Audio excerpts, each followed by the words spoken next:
আজকে ৩১৮ পৃষ্ঠা নারী সংস্কার যারা করে, নারী কমিশন বানিয়ে ৩১৮ পৃষ্ঠার বই লিখে জমা দিয়েছে। কোরআনে কারিমের প্রায় 11টা না 13টা আয়াতের ভুল ধরেছে তারা।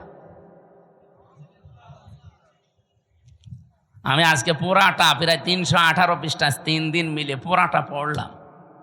এই ৩১৮ পৃষ্ঠার ভেতরে আমার মতো ছোট মাথা, তাই আমি 13টা ভুল পেলাম যে কোরআনের ডাইরেক্ট বিরুদ্ধে, আর বাকিগুলো হাদিসের বিরুদ্ধে।